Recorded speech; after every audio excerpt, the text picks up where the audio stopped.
Seja bem-vindo ao Bíblia Fácil, o seu programa semanal de estudo da Bíblia.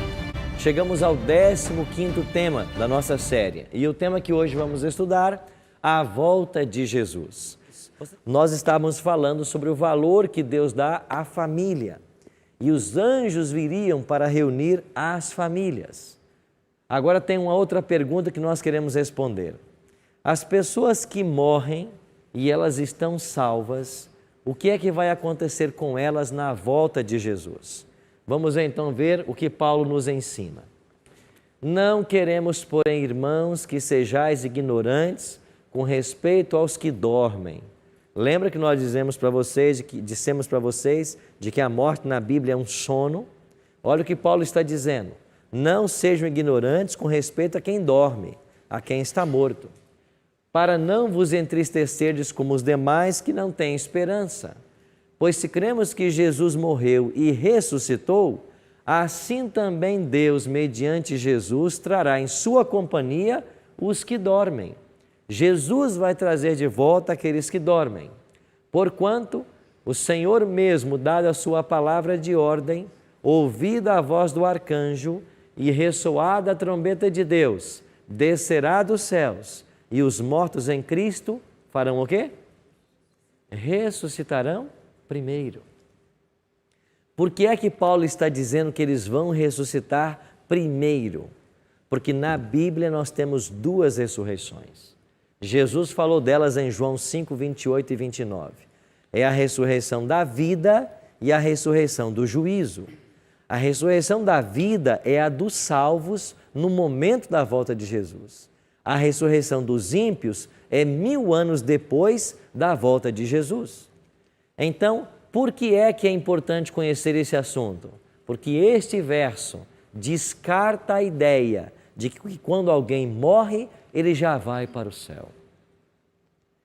Por isso nós cremos de que os santos apóstolos, eles estão todos sepultados aguardando a volta de Jesus. E quando é que os justos vão ressuscitar? Paulo está dizendo, quando ele descer dos céus, quando a trombeta for tocada, os mortos em Cristo ressuscitarão. Ninguém foi para o céu, a não ser quem a Bíblia disse que foi, Moisés, Elias e Enoque. Esses três ela dá até o nome. Agora, fora isso, ninguém foi. Estão mortos esperando a volta de Jesus. Carolina. Pastor, já que a nossa alma não é imortal, quando Jesus foi crucificado com aqueles 2 ladrões, em Lucas 23, 43 diz, em verdade te digo que hoje estarás comigo no paraíso. O que ele quis dizer com isso?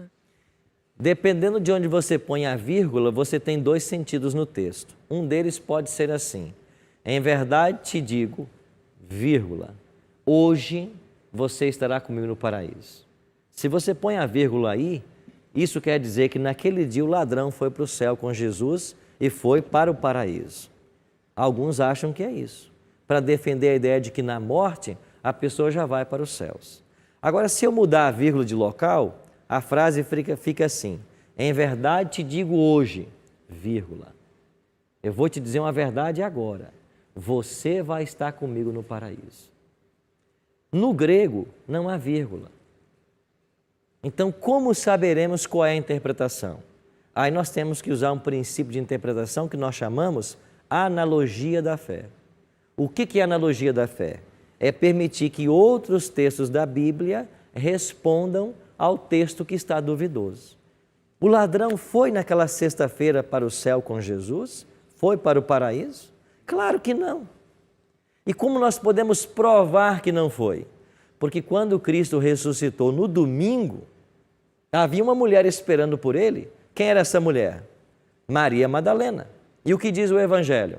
Que Maria Madalena, quando reconheceu que era Jesus, ela veio para adorá-lo. E Jesus disse assim para ela: mulher, não me toques, porque eu ainda não fui ao Pai. No domingo de manhã, Jesus não tinha ido ao Pai.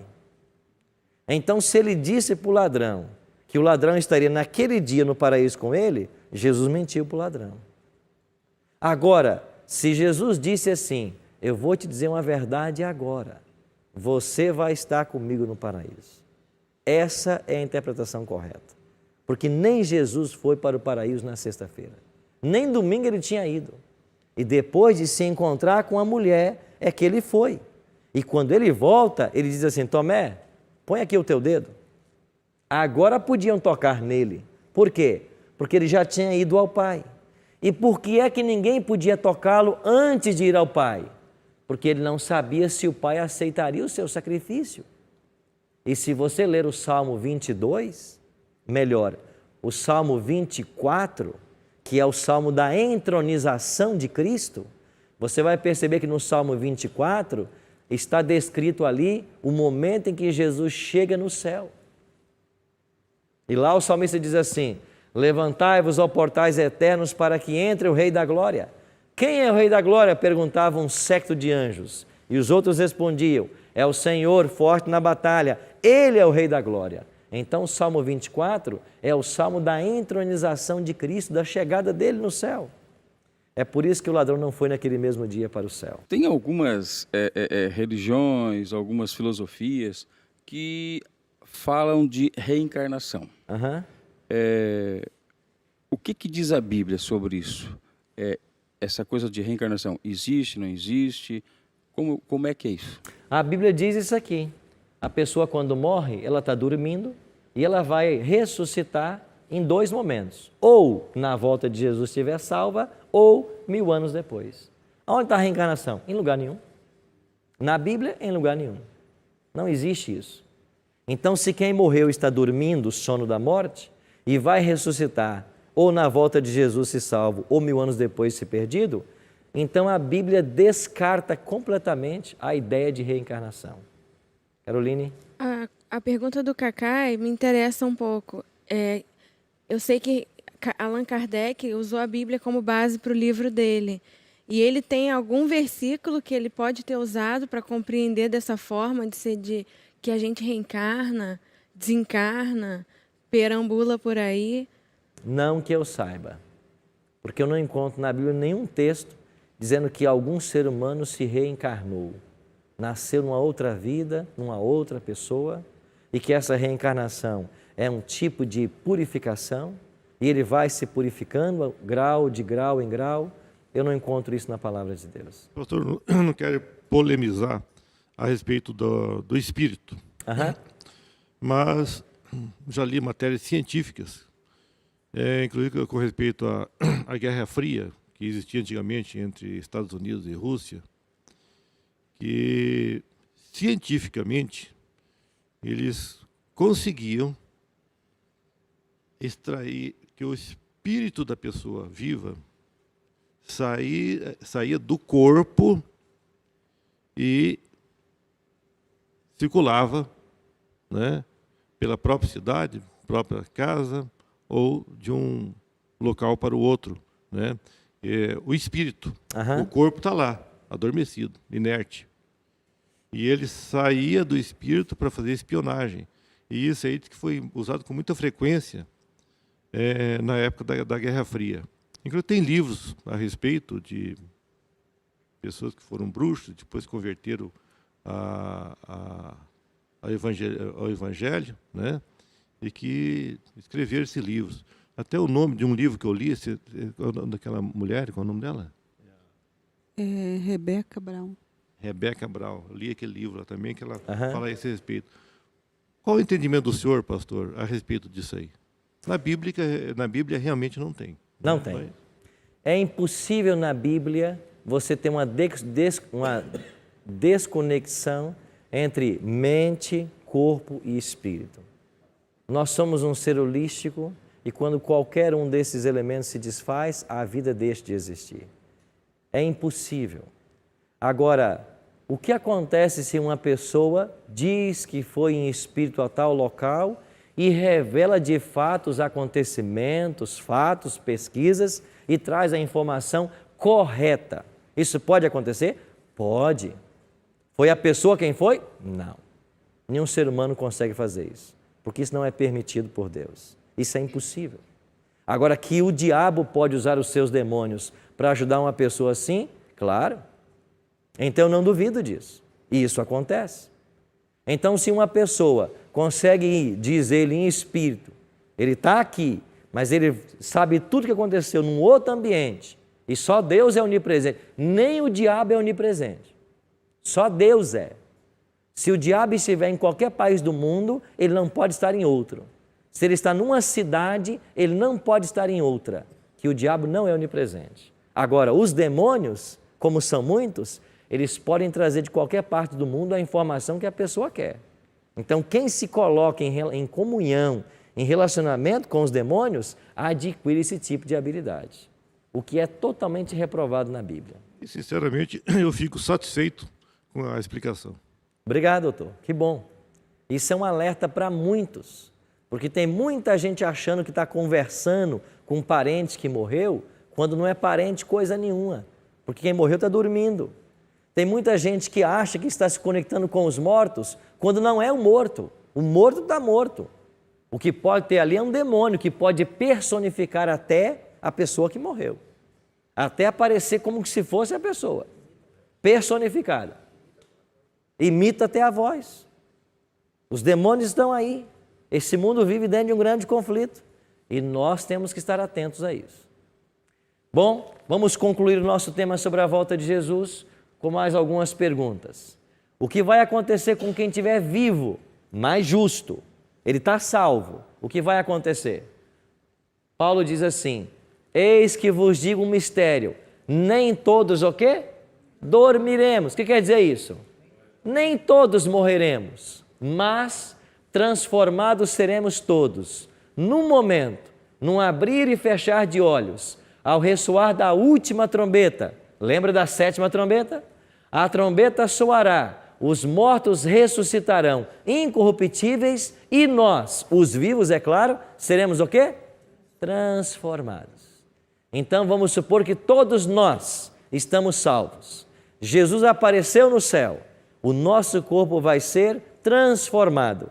E a Bíblia chama essa transformação de glorificação.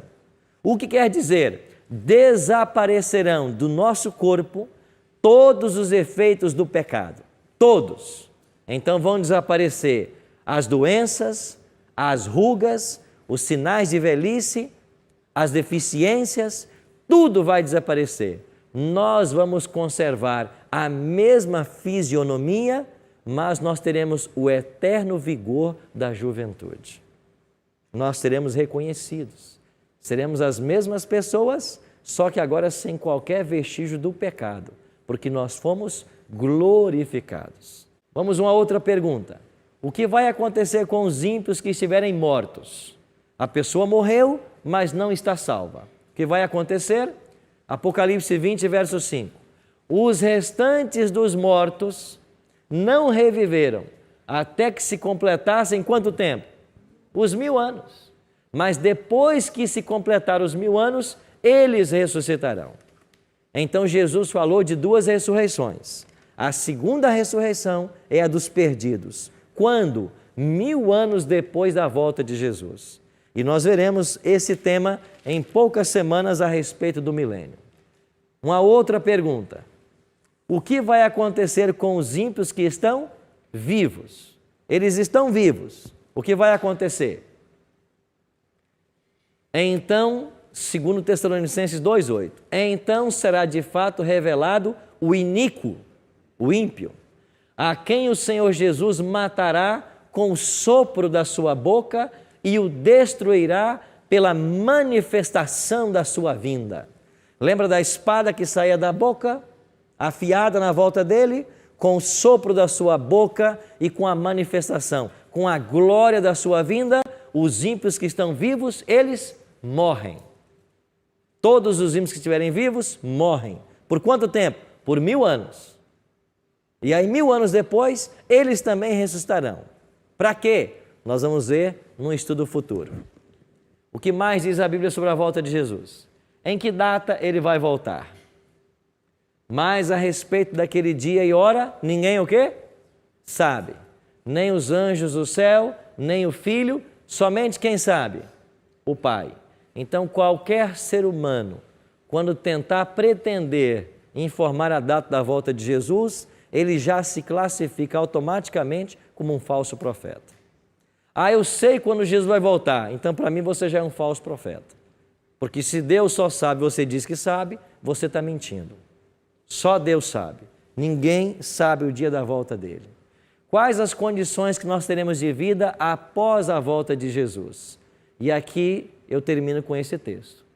Como será a vida das pessoas após a volta de Jesus? Dos salvos. E lhes enxugará dos olhos toda lágrima, a morte já não existirá, já não haverá luto, nem pranto, nem dor, porque as primeiras coisas...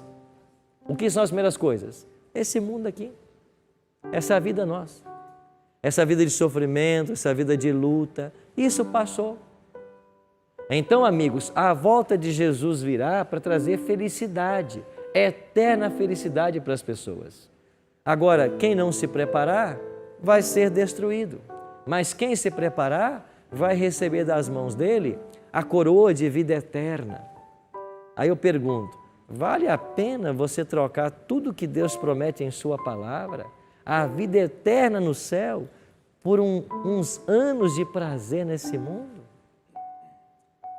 Vale a pena você trocar tudo que Deus está preparando para seguir a tua cabeça, para ser o dono da razão?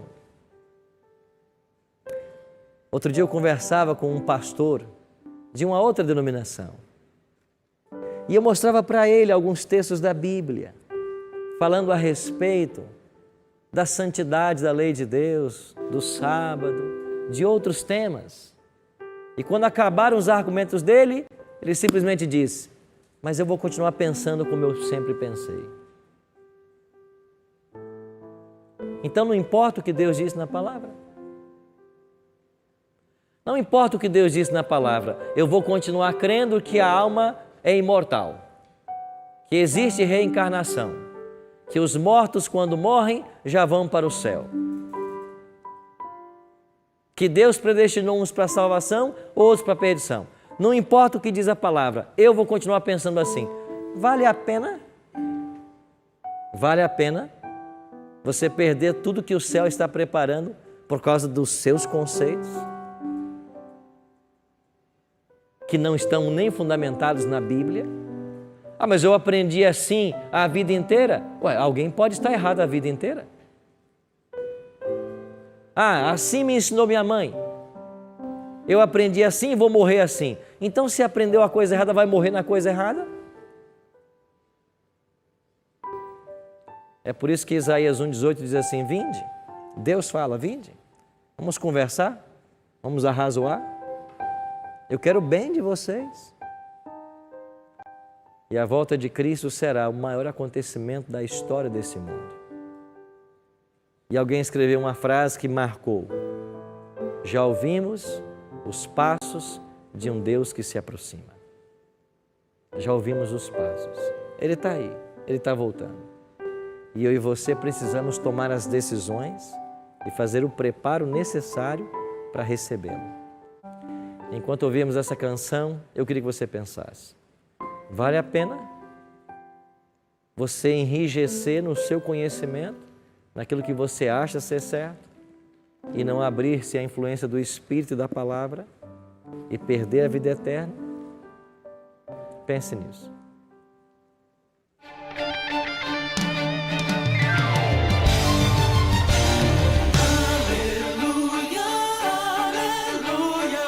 Ele vem, oh, oh, oh.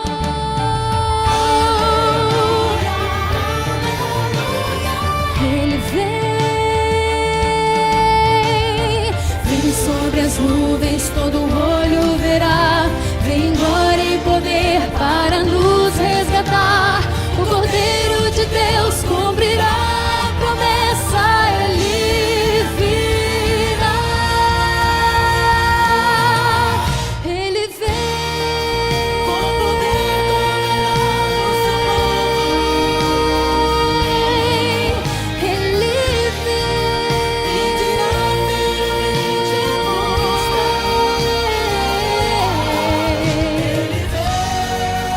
cantaremos vitória ao Rei dos Reis. Cristo voltando está. Aleluia. Cristo voltando está. Ele vem.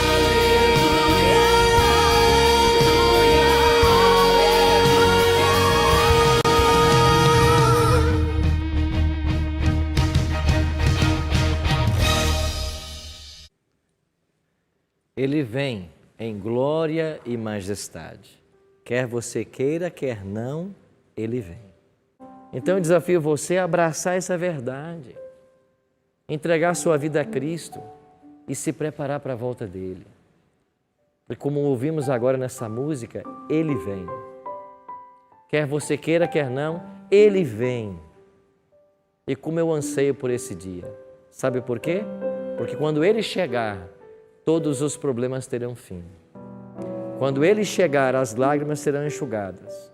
E nunca mais precisaremos ir a um cemitério, deixar alguém que nós amamos.